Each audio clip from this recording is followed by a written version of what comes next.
Dan kita harus paham loh Pak, sihir itu banyak versinya. Ada sihir mahabbah, sihir cinta. Ada sihir tafrik, memisahkan.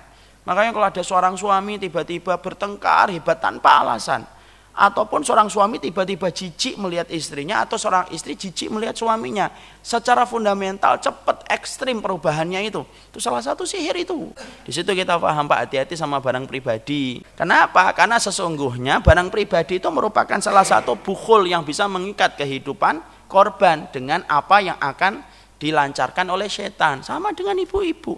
Makanya kalau foto itu Masya Allah, foto itu hanya untuk suami aja. Nggak usah ganti profil sehari 3 kali. Satu ngeliat ke kanan atas gini, ngeliat ke bawah gini, nggak usah lah. Ganti aja profil kucing gitu loh. Profil kembang, udah belajar lama masih aja pasang profil gitu. Ya lebih baik ditinggalkan saja. Insya Allah Allah akan gantikan dengan yang lebih baik, mungkin ketenangan hati insya Allah. Karena anak khawatir Pak, kalau kemudian istri kita masih pasang kayak gitu, tidak semua orang yang memandang istri kita itu hatinya sehat. Ada nggak yang hatinya sakit? Ya ada, namanya laki.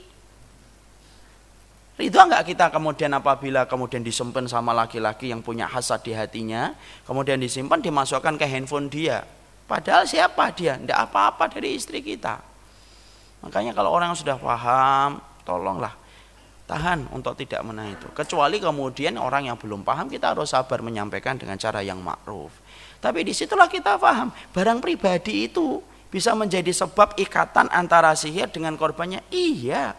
Makanya Masya Allah orang Yahudi mereka mengganti dengan kitab sihir, makanya sihir akhirnya sekarang itu masih ada Ustaz, masih. Sihir itu masih Pak. Tadi saya katakan fitnah yang tidak pernah absen dalam setiap zaman itu fitnah apa? Fitnah sihir. Sekarang masih ada sihir tafrik, ada memisahkan antara seorang suami dengan istri, ada. Saya pernah sampaikan nggak kisah nyata itu di daerah Bintaro. Ada salah satu ikhwan jamaah. Itu malam-malam nelpon, istrinya tiba-tiba marah, katanya terlihat wajahnya gelap.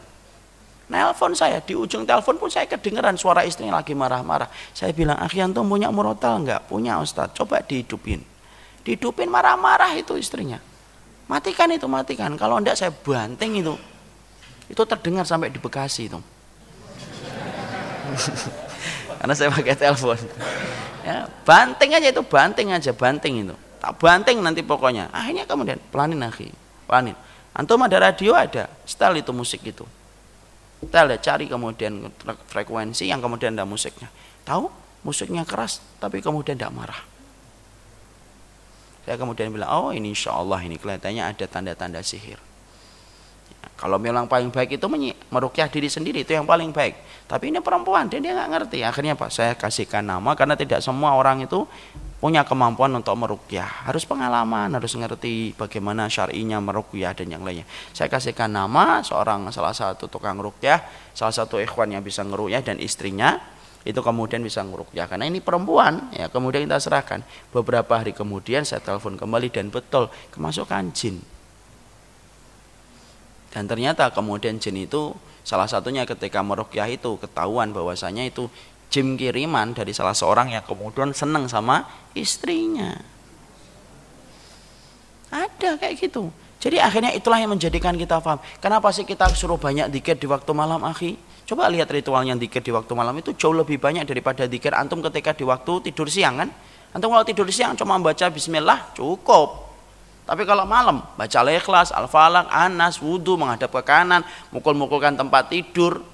Itu siang lakukan itu enggak? Enggak. Kenapa? Karena sesungguhnya memang semua setan itu, mereka itu betul-betul berkuasa dan mempunyai kekuatan di waktu malam.